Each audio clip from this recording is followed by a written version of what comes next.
Yeah, hello. Hey, how you doing, Tony? It's Sam from Team Left Out. Yeah, how you doing? How you been? Going pretty good. How about yourself? I think I'm better now talking to you. All right, awesome. It's good. I'm so glad to see that you were back in the United States. You know, I gave you a couple of weeks to settle in, and you know, I was looking forward to having you on again. It seems like time flies. It seems like only yesterday that you were going back to Japan, and you were on with me saying that you weren't sure when you were coming back, and you know, here you are. Was it about 8 months later, I'd say?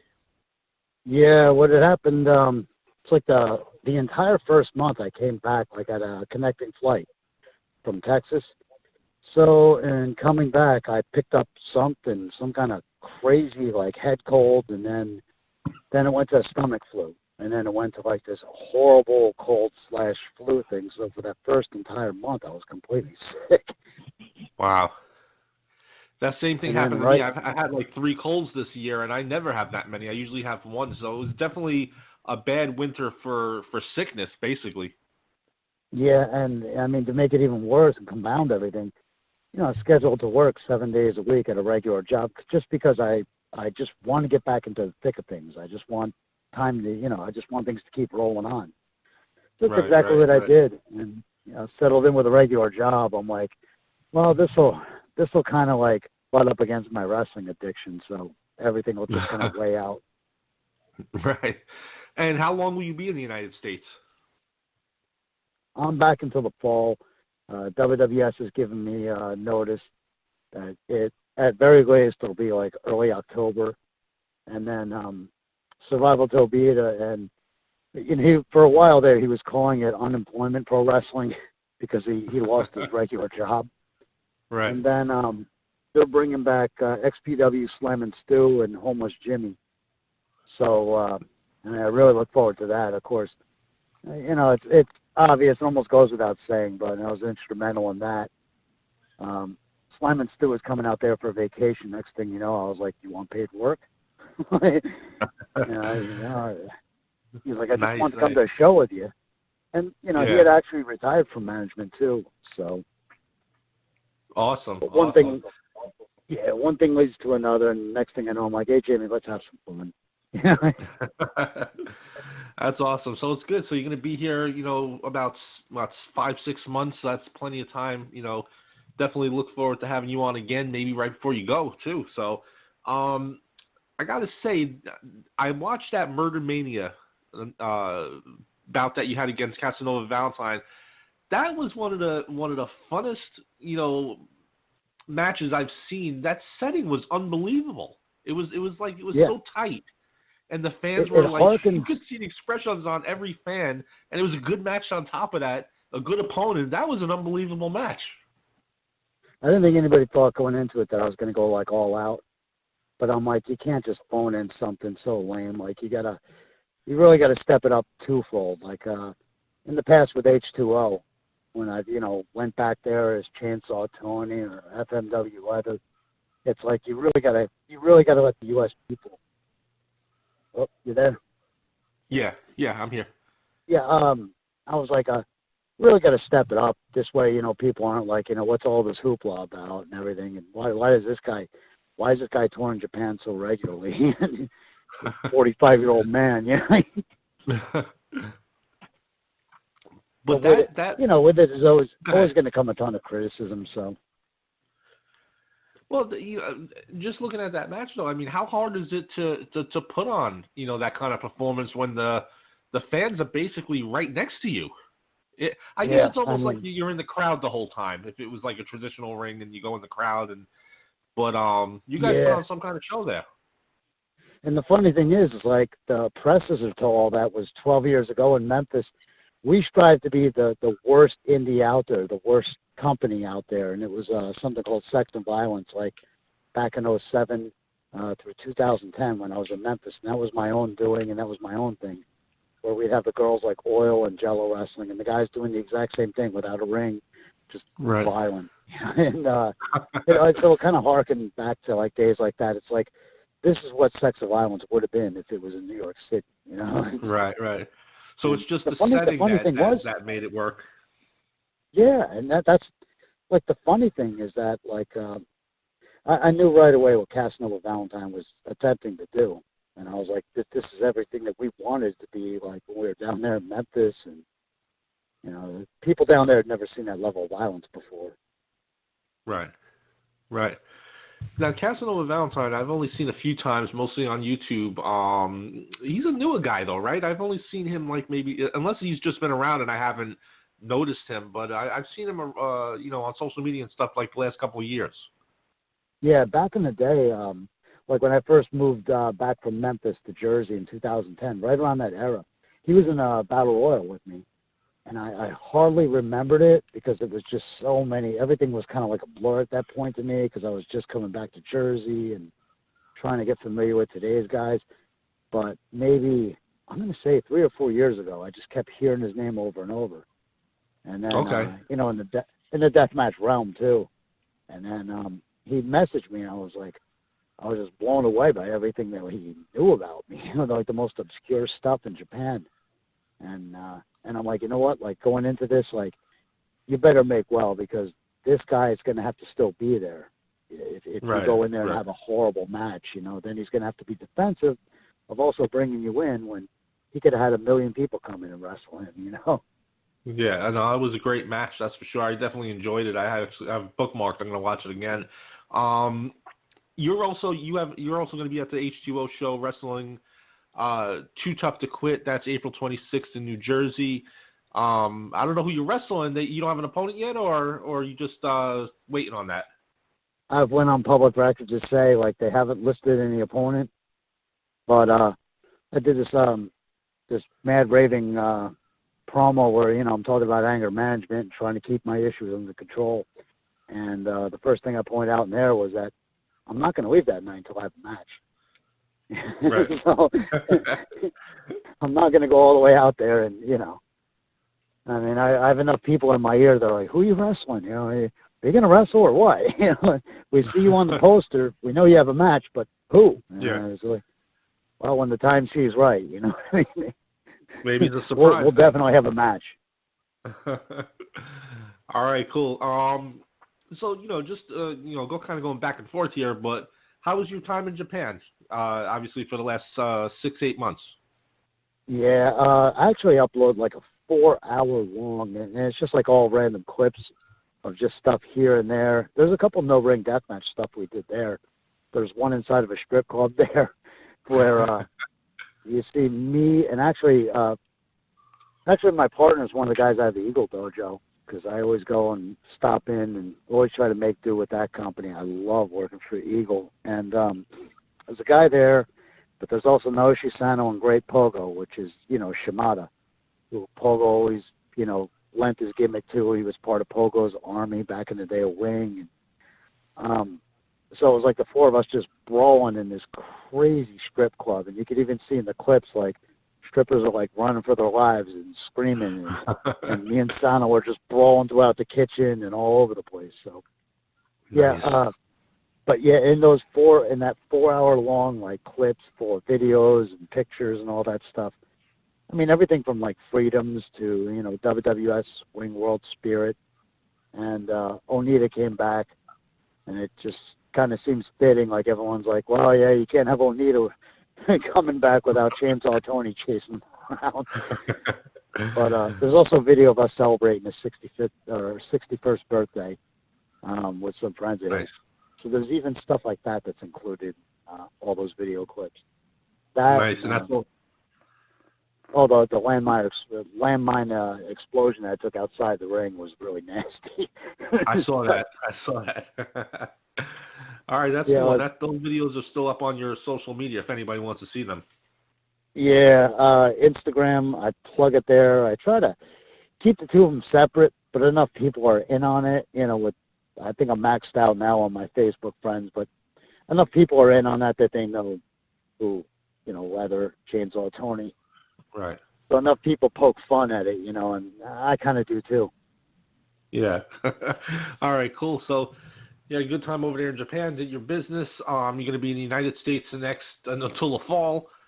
We know about the H2O show coming up. And, you know, you'll be listing where you're going to be and what promotions you'll be appearing at, you know, as they happen, right? Yeah, absolutely. And they're even trying Memphis. I guess it's Ian Rotten's kid and Ken Wayne's son, Eric, have started up Trainwreck, and there's openly been talks about that, which is easy for them. It's a built-in crowd. There's a lot of friends I still have. They're still in Memphis and still in bands, and even people that came out to all those old sex and violence shows. So, it's a built-in base for them. Just having me in there, to wrestle and everything. But right. I try to stay at least steady, but I don't try to overstay my welcome at all because, like I said, it's kind of sort of an addiction. It's like you want to come and you want to show out to people like, hey, this is stuff I've been doing in Japan. But at the same time, it's like, man, why spend your entire week pursuing what you're going to do on the weekends like that? Like, keep the two of them separate, balance it all out in some kind of weird way. Yeah, definitely. And all right, so we covered all that. A lot of things have happened since the last time we talked. Just wanted to get your thoughts on a few things as well, and then we're gonna finish it up with we're gonna talk about the pressure of being the third Leatherface. Since 2003. We're gonna save that for last though. So let me just throw some things at you here. What do you think of AEW? Obviously, the new promotion that Cody Rhodes is starting to try. That is not trying. He is starting up, and they signed a lot of guys that have been on the indie scene. Some good names. What do you think of the possibility of them being successful? I don't know about competing with Vince, but just maybe being another option out there for the guys. Do you ever notice, like, every endeavor outside of professional wrestling, like Vince McMahon tanks at, like the WWE New York and all those cumulative failures, like throughout the years, the XFL, the World Bodybuilding Federation, and if there's one thing he's always done great, it's wrestling. But I mean, with there being like a viable alternative to what he's doing, I mean, now they can't take a guy like a Roman Reigns and be like, you know what, you're going to like him anyway because we're the only game in town. Right. If anything, I think it's going to be interesting to see them if they step up their game because a lot of people are jumping ship now, and you got guys like Jericho that are just like, hey man, I'd rather be unemployed or over here with these AEW folks. This is the owner of the Jacksonville Jaguars guy, right? Yeah. Indian guy. Yeah, the billionaire. Yeah. Yeah. So I mean, at least money-wise, they got something to compete with Vince, but it's not like Vince McMahon himself is struggling on business. I mean, look at this WrestleMania weekend was just like insanity. Yeah. There were people out at Murder Mania night one. They're, hey man, I'm just in town for WrestleMania. And I'm seeing people from the UK, people from Australia. It's so interesting. But man, I mean, to imagine what they would have to do to obviously. Bell to bell, they're going to wind up with a better product because they have so many guys that are just so good in there. Yeah. And they the haven't whole thing hit is. No, sorry, I was just going to say. The whole thing is, with the WWE, you brought up a good point there. You hear a lot of people saying, and wrestlers too. Wrestlers that aren't there anymore that were there saying, and I even heard Jim Ross saying it. That business is down and. It's just not the same, and the fans are never happy, but they're still generating more money than they ever have, I would think. So maybe the fanfare isn't there like it once was, as far as just the number of fans, but the money is probably through the roof. So how do you gauge where it is if they're making more money than ever? It's almost hard to say that they're not doing well. They are. Yeah, it's so funny because. Like 2019, this is like a point in pro wrestling, like an era that will never, ever be repeated like this again, where there's somebody that's like going head-to-head with WWE. They come in with this huge fanfare, and I mean, look at just the talent alone that's involved there. It's almost like they would have to try, like make a strong attempt to have a bad card from top to bottom. Right. It's gonna see it, but yeah, as far as, I mean, they're down to like their most hardcore base of fans but those same fans are willing to pay more money as a cumulative whole than the casual fans who are just, I could go without this pay-per-view. Well, now there's a network. So yeah. Well, that's the thing. It's such an interesting theory. Yeah, and the thing is, like, I never keep my finger on the pulse of, like, what's going on in the States, but I hear enough from enough people to know, and, every now and then I'll get online and, read up on what the latest with AEW is and WWE.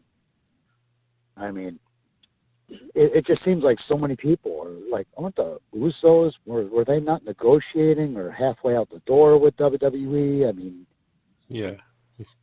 It really spoke, even before that, it would speak volumes to me when guys like Bull Dempsey would just rather be on the indies and, hey, let me ask for my release. And to me, that speaks volumes alone and just about the morale of guys that have been through the ringer. And I guess it's also it's the work schedule too. I mean, we know that WWE has an unbelievable work schedule. They have to do a lot of traveling, and when another promotion is out there and they're willing to pay you good money and it's a lot less travel and you're home with your family a lot more, kind of like what WCW was, many years ago when a lot of those wrestlers from WWE went there and Bischoff was paying them, good money. So I'm sure it's going to be the same thing with AEW. More interesting than anything is, as far as booking wise and as far as like agent and who's running around doing what for the company, it's going to be interesting to see just like what the backbone is of AEW. I mean, I want to see what that's comprised of, because you remember, like, WCW was all about mismanagement. Is what wound up costing everything was just this horrible, just everybody butting heads and overall no one caring about their own product. But I don't imagine that's not going to happen when you got guys like the core of guys that are there, with the Cody Rhodes and the Young Bucks, Kenny Omega, Jericho. You're not going to find people that are more proud of their work than those folks. Right. And I wouldn't imagine that they would let management get away with just doing something that's like a piss poor decision that would damage the business or hurt things. I definitely agree. I guess the main thing is they obviously have to get a good TV deal. They have to, put on a lot of shows, obviously. They can't just do the one show a month kind of thing like they've only had that one in last September pretty much. But, I guess they do have to get, some of the big names to go there eventually. It doesn't have to happen right away. But, Vince is going to have all the huge names. You can't trust me, I know Jericho's a big name, but, you almost want a big name in his prime to go over there. But I guess, you kind of got to get the thing going before that'll happen. Yeah, I mean, it's almost like within the WWE core. It's like they have to shake things up. At one point, they had, like, Vince McMahon go out there on Raw and just acknowledge it's, like, horrible ratings. And Yeah. So, I mean, that was about a month, 2 months ago or something. At the same time, they go with the heel authority thing, and, people have figured out that Roman Reigns is that guy that they're pushing, this, that, and the other. And it's just like you've gone too far into you're there. Yeah, I definitely agree. Sometimes you just can't push guys, down the fans' throat. They're the ones that have to choose who they like and who they don't like. That's just the way it goes. And, we'll see what happens. Like you said, it's going to be interesting. There's a lot of things that have to be answered as far as, like I said, the TV networks and they got to put on a lot of shows, not just one here and there. And, we'll see what the product is, and it's going to either be very good or it's going to be just a super indie show. And if it's just going to be a super indie show, then I don't know how much they're going to really, how much attention they're going to garner after that, but we'll see. We'll give them a chance first. I want to see, outside the indie show, I want to see how they're going to, reach out to the casual person that could perhaps be interested in the product. And, that kind of person that will perhaps bring along family and more friends and, get a buzz going. I want to see how they branch out to, because, like, with you remember how vastly different, like, Ring of Honor was from all the other independents. It's like, but sooner or later, they found out that even with as good of a product as they had, that, you can't judge professional wrestling like the Olympics, with people holding up scorecards. I think all the hard work that had been poured into Ring of Honor throughout the years, and, it always seemed like they just hit a glass ceiling no matter what they did. Yeah. It's amazing when you think about that. Ring of Honor's been around a while. Impact, TNA has been around a long time now. I mean, Impact's almost at 20 years now. What are they at, 18 or something like that? And yeah, and you know, it's like they there's just several. haven't. Yeah, they just Yeah, haven't reached the pinnacle. Yeah, and the funny thing is, like, through several incarnations and management, ownership, you know. Yeah, I mean, it uh, just goes to show you how hard it is to, you know, even, you know, be a tiny bit of a competitor to WWE. That's why I think AEW, even though with all that money, you know, you got to have, you know, a unique vision and be totally different to catch the imagination of, like you said, just the average wrestling fan, not the hardcore one, just your average one. And you know, the thing about this is, you know, there's a lot of wrestlers are going to be making the calls, you know, like say Cody Rhodes, the Young Bucks and stuff. We haven't seen that before. Well, we kind of did, but you know, maybe leaving the egos out of this, you know, maybe they could do something a little different, but time will tell. yeah, I'd be interested to see, you know, bell to bell. Not so much bell to bell. So much as like just in between, you know, the stuff, the wraparounds of the show. Just what is it that are gonna try to present to fans? Right. To me, that interests me more than anything is to look at a show from top to bottom and be like, what, you know, what is being done here to market this any differently than otherwise? You know, there's millions of great indies out, you know, hundreds of great, dozens of great indies out there that just don't catch on for some reason. Yeah. But I mean, I'll give you the majority of their stuff, you know, within the confines of bell to bell is just tremendous stuff, but you know, they can't seem to branch out with that kind of money behind them, though.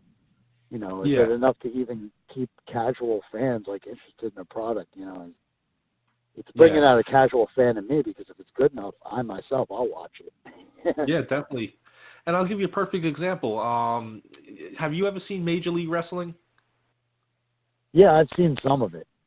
It's all right, right? I mean, but it's nothing special. It's like, you know, I watched it a couple of times, and, you know, Joey Janela was on there, and MJF, and, you know, after a couple of times, you just said, you know, okay, these are all guys I like and everything like that, but I've seen them over there and over there and over there, and it just wasn't anything totally different where it's like I have to see it next week. So I think that's kind of what you're saying, the wraparound part of it. Yeah, and I mean, you remember, like, with Lucha Underground, they present it in an entirely different kind of way, more like a movie, I guess. The way, you know, I sat through like 2 episodes of that, and I don't know, I got the feel for it, but I didn't get, like, you know, I couldn't find myself like getting into it. There's just something there that's not holding my attention. Right. Maybe I'm a bit soured on wrestling. Maybe I'm a bit sinister. Maybe being overseas and watching guys with a year experience go in there and just blow out the water. Anything I've seen from guys hanging around on indies here for, like, you know, a dozen years. Right. Maybe that alone, I don't know. Yeah. But, no, I totally understand. Maybe I'm that, a bit jaded.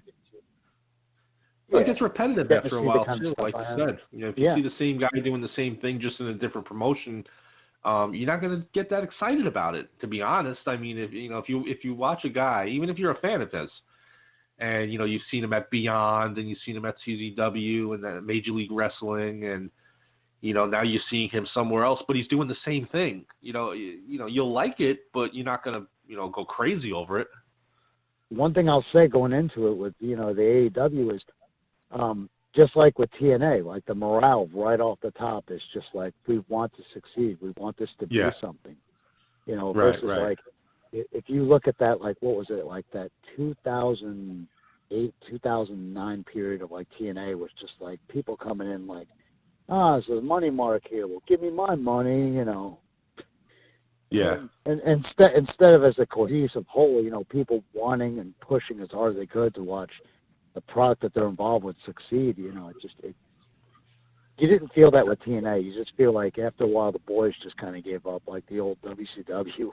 Yeah, I remember that period. It's like when Christian went over there, and, you know, they were just trying to bring names in, you know, but it really wasn't really, you know, clicking for the most part. Guy that was dwelling around the mid card seemingly forever with WWE, who never, you know, never had a real good shot with the heavyweight title or anything. And, you know, he just shows up on TNA, and I guess the next month they put the belt on him. Yeah. Way to bury yourselves, you know? Yeah, shows how inferior you are. That's for sure. All right, Yeah. so with AEW, we'll keep an eye on that. We'll see what happens as that develops. What do you think? What do you think of Joey Ryan? He's a guy who, I kind of like him. I'm not totally sold on that kind of gimmick. It's obviously raunchy and stuff like that. Not that it bothers me, but I don't know. I'm kind of 50-50 on him. What say you about him? Yeah, I mean, as far as the average wrestler goes, I mean, they would kill to be in the situation that he's in right now. I mean, What, he just buy a house with the money from Pornhub alone that he got? It's like, yeah. But not only that, on top, I mean, the guy spent so many years being really, really good. Yeah. Technically and just basic-wise. I mean, there's no way. The guy was solid. There's no way he could get any better or stand out even more. He found something, and I mean, I know so many old-time, like, traditionalists dump all over it, but, man, you got to move out the past. Yeah. Honest to God. You can't treat this like late 70s, early 80s wrestling. You know how many good promotions have tried, and it just looks so bad and out of place? It's like, oh, we don't care what the internet says. Well, then you're missing out on a whole audience base of people that could perhaps potentially be customers of yours. Right. It's kind of too the cool old person thing to say, like, oh, I hate the internet. I don't know. For me, when I'm a half planet away and I have friends conversating with me, it feels pretty good. Yeah, absolutely. Yeah, and that's kind of where I am with Joey Ryan. I kind of think I like him. He's obviously very talented. I even like the look. I like the look that he with the sunglasses and the lollipop and stuff. But the dick thing is kind of weird. It's unrealistic. But like you said, you can't have it traditional forever, and you get used to it. It doesn't have to be everybody's cup of tea. The fact alone that he could get that kind of shelf life out of that alone speaks volumes, at least for the creativity and everything. I'm just waiting for it to get to the point where, what is it, like he does a dick grab with like multiple people, and then maybe him like, tell people that are watching, maybe play the hard cam and be like, grab someone else's dick and, let's make the whole world do a dick flip right now. Like, where do you go from there? It's like, but, like I said, if you could get that kind of shelf life out of something that silly, I mean, this professional wrestling, not just, it really like stretches the imagination of, if I'm a guy with a chainsaw, what the hell would I ever put the chainsaw down for? Especially in a death match. Yeah, exactly. I mean, exactly. I love my time in Memphis, like around like Steve Regal, like that 2000 time period, where he just goes, all of professional wrestling completely defies any logic and or common sense. He goes, if I threw you as a man somewhere, why would you put the brakes on? Why would you stop, pivot, bounce off the ropes, and then bloody well come back at me? And the guy who's got his hand caught. And I mean, when you look at how silly on the surface professional wrestling is, and just how much, I mean, why would you ever pick up your opponent if you have him down and you're trying to win with a 3 count? Yeah, right. It defies any logic in picking anybody up off of that. But I think with the Joey Ryan thing, there's, why can't there be a joke that everybody's in on? Yeah. The more serious you take professional wrestling, look at your average person and how they look at professional wrestling. Then realize it's with them not being a fan, how silly it looks for any of us to even watch wrestling. Is a dick flip that much more damning to us as a societal whole? Or That's true. So yeah, I agree with you. He's definitely a unique character, and you need that in wrestling for sure. And he has something different that nobody else is doing. So let him do his thing. Well, as far as WWE goes, like you mentioned before, WrestleMania, it's a spectacle at this point. It always has been, but it's huge now, and they obviously had the women as the main event.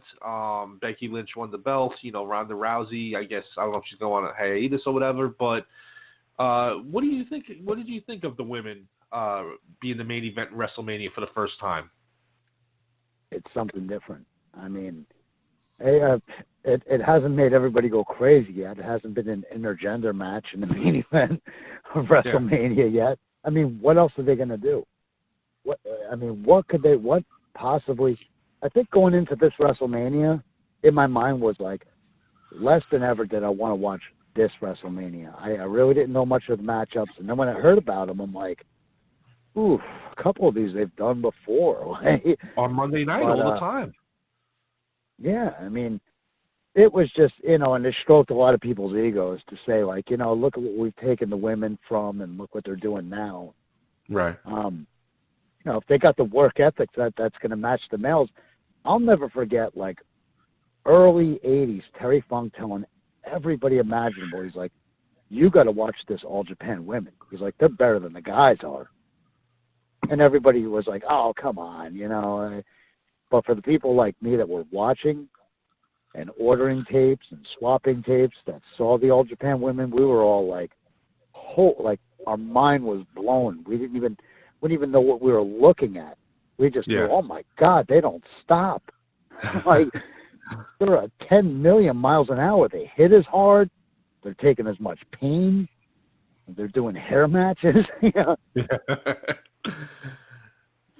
No, the whole thing is, you wonder how much of it is based off Ronda Rousey, and I don't know if she's leaving for good or if she's just taking a break. It's obvious that she is taking some kind of break. I mean, they're saying that she broke her hand or whatever, but they were pretty much reporting that she was, going to be off the scene for a little while after WrestleMania, regardless. So, you wonder if it stays as popular without her. If everybody was just watching to see her get beat or whatever.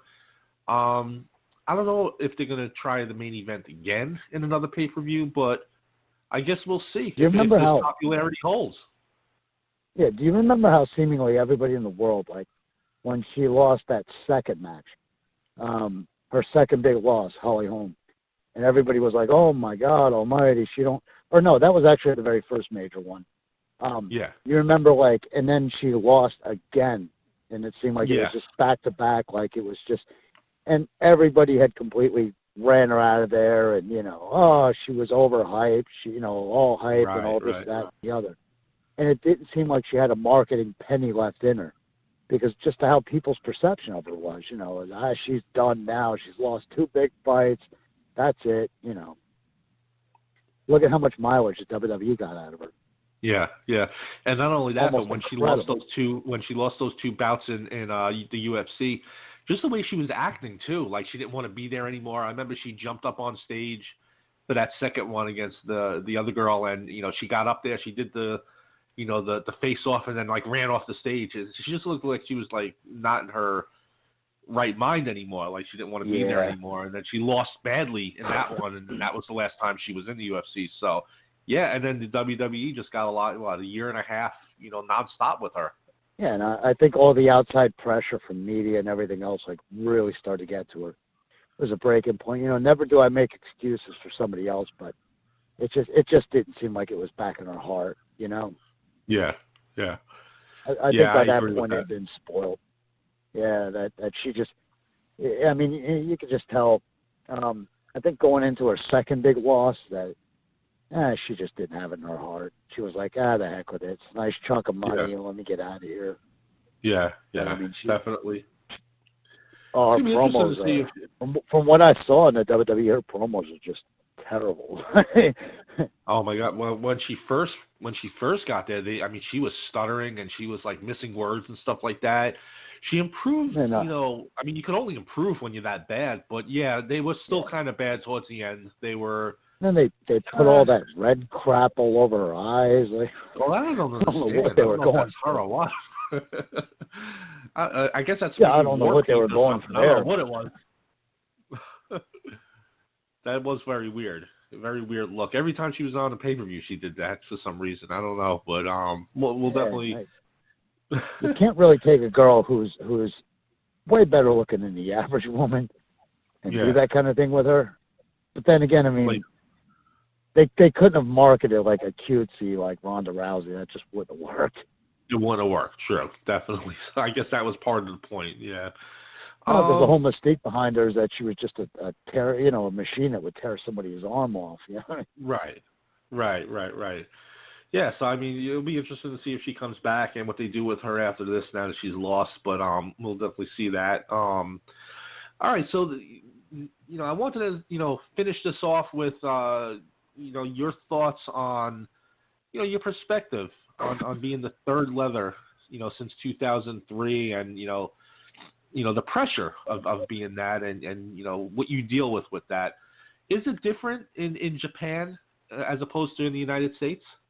I think it's way different because it's seemingly the minute that you're around, like Tokyo is easily the most hardcore base of fans. If you get over with them, then you're in. But I knew going into it, I was like, I'm just going to try my best with it. And then I think I underestimated a lot of it as to just how much pressure there would be, and that there would always be that comparison to you and the prior to. And, which is why I always tried to combine like the charisma of the first one with the moveset of the second one, Rick Patterson out in Canada. But I think I really underestimated just how many people would take into consideration the whole entire, the mask, the saw, just everything.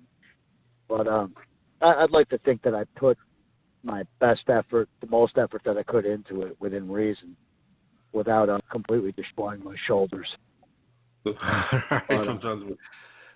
like, do you hear complaints? Is that part of the pressure? Do you hear complaints, comparing you to the other ones before you, or is it just, the or you'll get, promoters? it's the same guy that types out the same font and everything else, who'll just like anonymously like trash me on social media and that kind of thing. Yeah. There's a lot of that out there, but you want to prove down deep inside yourself. You're like, I'm just gonna empty the tank, just drain every bit of passion that I had coming into this thing, and if I fall short of the mark, so be it. I know deep within myself I gave everything that I could possibly give into it. It's like I said, within the bounds of sanity, without not going overboard. Right. But right. I always said to myself, like, you ring the bell and I'm giving you what I got. Even before that, the entire ring entrance and everything else, just do the best with what's given to you. And it's not something that, it was something I was hand-selected to do. It wasn't something that I wanted or I pursued, or I waited till the first one went to jail or the second one was, settled into his own regular life. And I was like, hey, look at me. Let me do it. It wasn't like that. Right. It was even back then. Yeah, even back then it was Onita coming to Pogo's WWS and, taking notice. And then Pogo telling me, hey, run into problems here. We got to bring him back. But he's like a native guy under a mask is just not going to work. These fans are too sophisticated, too smart, and too jaded to accept the Japanese guy. They want somebody running around screaming in English. But see, the thing that I don't understand, though, is like, now granted, we're talking about people that are online. You don't even know who they are, half of them, or most of them, really. But let's say people in Japan that, will critique you compared to the other ones before you. How do you, why, though? That's the thing I don't understand. I mean, first of all, aren't these guys like a lot older? Are they even around anymore? Who saw those first two? Are they still at the shows and stuff? Yeah, with the first two, the very first one. I mean, the guy's 62. It's it's kind of like give the guy a rest. Yeah. And even after he came back from jail, he was teamed up with the second one, which is big old Rick Patterson from out there in Canada. And even now, like, he married a Japanese woman. He has this really gorgeous looking ranch that's on the outskirts of Winnipeg. And, he runs a farm with his brother. And it's like, don't you think that this guy, he's closing on 60. Don't you think he's settled into his life, with his wife? And, he still wrestles. That's the thing too.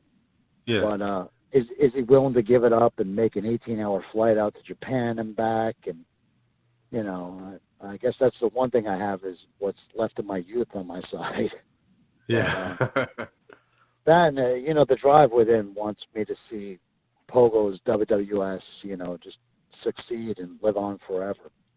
Right. I can remember Pogo telling me, he goes, "You never know, I'm not going to last forever. WWS won't last forever." And here it is, you know, we're 2.5 years post his death, and they're still running memorials and build a shrine for him on stage every event. So, you know, you really got to be happy with what a bizarre family those guys are, just going from carving each other up and throwing each other in barbed wire, you know, and that and the CPE promotion, you know, which is like its sister company, and no ring wrestling and death matches, you know, and just random strip clubs and gentlemen's clubs and that kind of, you know, the upscale places that you pay, you know, to hang out with all the women per hour. Like places like that make it fun. But I think like I knew that going into it, that no matter how hard I tried, people wouldn't be like, "Oh, this new one's better." Like that just wasn't going to happen. Right. And two, it's because of the scenario. You know, we're not in sold-out baseball stadiums anymore. And myself and the guys of today, we realize that it's not what it used to be. Wrestling's never going back to that. In the past. Yeah. But, I mean, you don't let that get, you know, take away your enjoyment of doing it, though, right? Because, I mean, if you think about it, every wrestler from, you know, the wrestlers in the WWE on down, you know, get nothing but criticism. Look at Roman Reigns and all these other guys, you know, it's nonstop. Yeah, and they handle it. That's just the wrestling fan, I think. Yeah, I've never really lashed out at anybody in particular, you know, for their views on, you know, I get defensive because I care about what I'm doing. If I didn't care, I would just be like, I don't care, and I just phone stuff in. But if anything, it just drives you harder. You know, it makes you want to, even at my age, you know, there's still room for improvement. Maybe it's me being my own harshest critic, but you know, it's just because, you know, I want to say that, you know, I was brought in to do a job and, you know, I did it to the best of my ability, but not just, I tried my best. No, it's like knowing deep down good and well that I put every ounce of energy until I was completely blown up. At times I get into war with myself, like trying to blow myself up, knowing good and well that it's just better for me down the line, you know, cardio-wise. Right.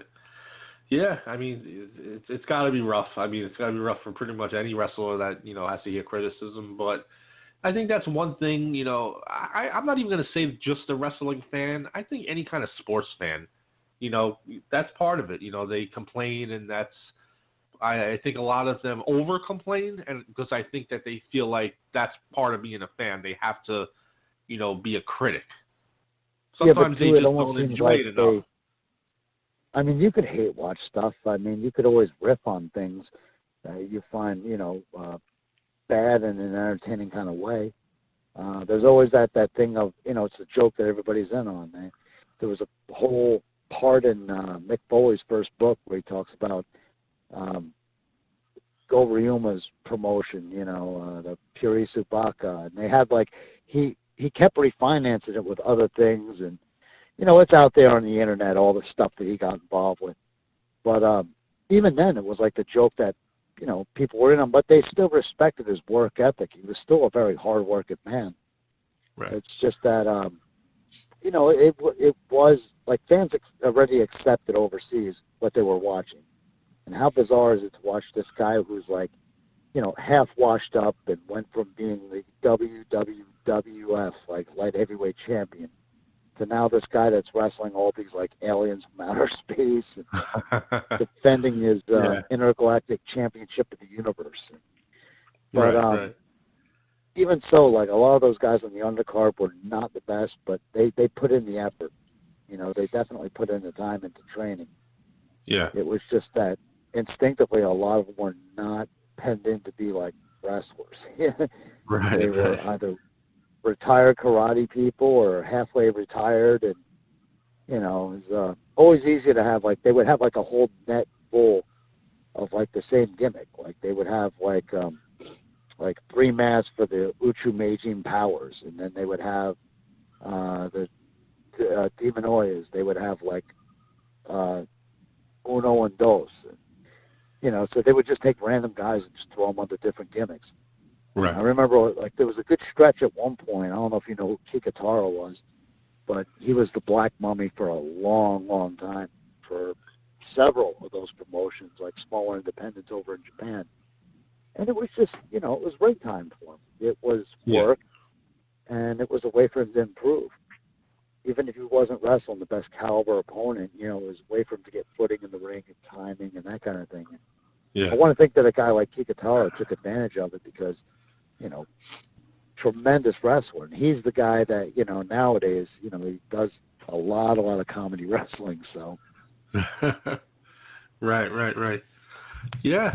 I mean, it's interesting. You know, you can't let anybody, you know, take away your enjoyment of what you're doing, especially if they're, you know, an anonymous person, you know, talking on social media. You just can't give them that kind of, you know, clout to the point where it bothers you, though, I don't think.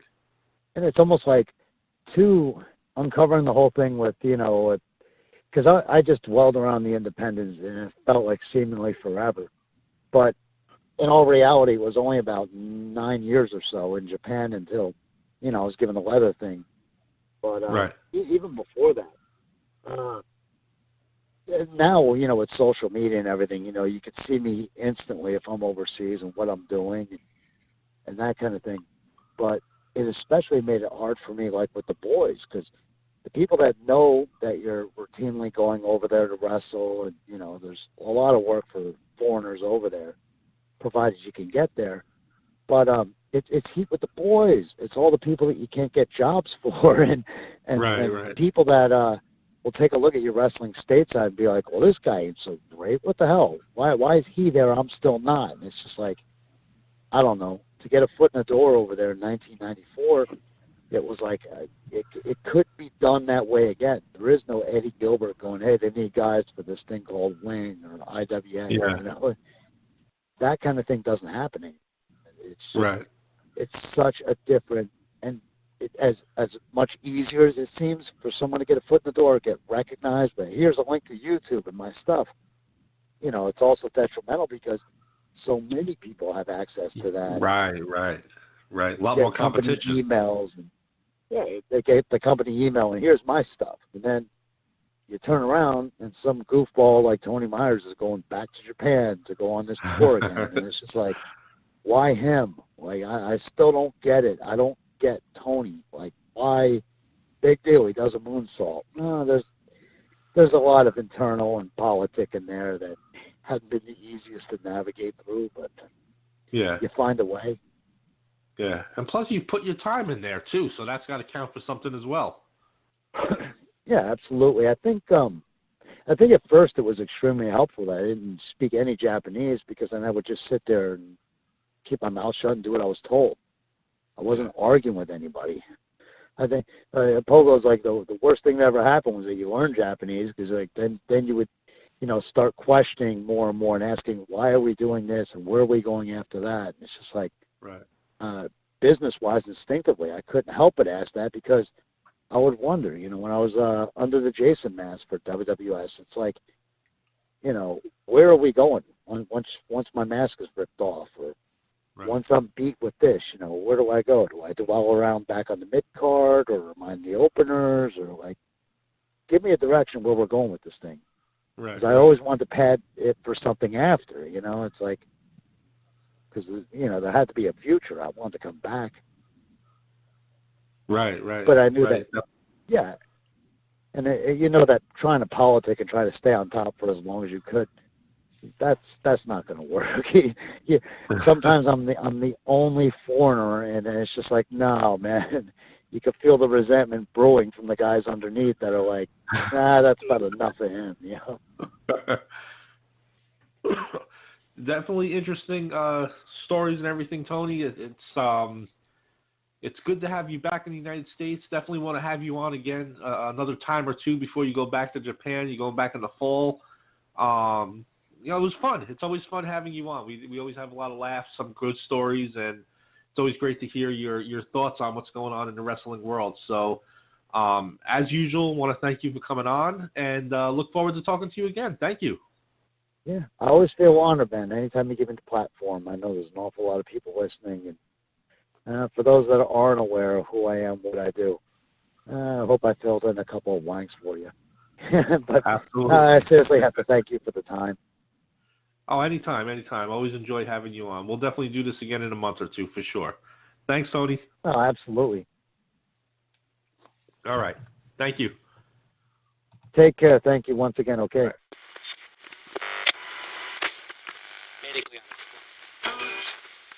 Hello? Hey, how you doing, Percy? Hello? San Francisco.